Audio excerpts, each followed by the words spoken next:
Hello and welcome to the Chamber Beat. It is great to be back with you after almost 2 months.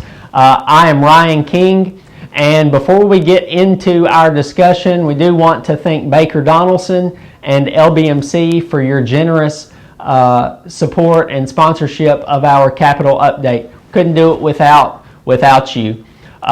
Few things. The Cordell Hull Legislative Building is being fully used today as the House came back, and about 19 subcommittees do plan to meet this week to hear about 391 bills. The public is being admitted to those hearings, although later in the week when the Senate comes back, the public will not be able to see those hearings in person, only virtually. There are some very stringent protocols, face coverings, spacing, seats blocked off, temperature checks at the door for those coming in to see House hearings. However, the public is being admitted if they do meet those standards. I mentioned about 391 bills that are being considered by the House this week, mainly in subcommittees. I think there are 4 or 5 full committees meeting this week. Of those 391 bills, about half of those have a fiscal note. So if you follow the budget very closely, you know that legislation, especially this year in a very uncertain budget climate, legislation with a fiscal note will likely not get implemented into law unless House and Senate leadership really prioritizes that legislation. So that's the House side. Now moving over to the Senate side, the Senate Finance, Ways and Means Committee will come back on Thursday. A much less aggressive schedule for the Senate than over in the House. When they do come back on Thursday, we do not expect them to take up any legislation. We only expect them to hear from new Finance Commissioner Butch Ely about kind of the status of tax revenues and the status of the state budget. I might point out that Commissioner Ely was Governor Lee's COO a couple of weeks ago and has recently been appointed. So very proud to have Commissioner Ely as officially part of the cabinet, and we look forward to working with him. You may recall last week, if you joined us for our Back to Business conference, we unrolled our kind of second piece of our policy agenda, which has been reworked completely since the legislature is coming back for part 2 of their 2020 session.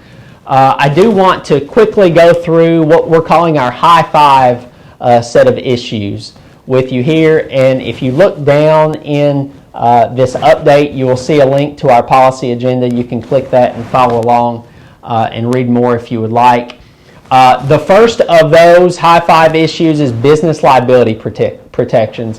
You heard us talk about it if you were able to tune in last week to watch the Back to Business conference.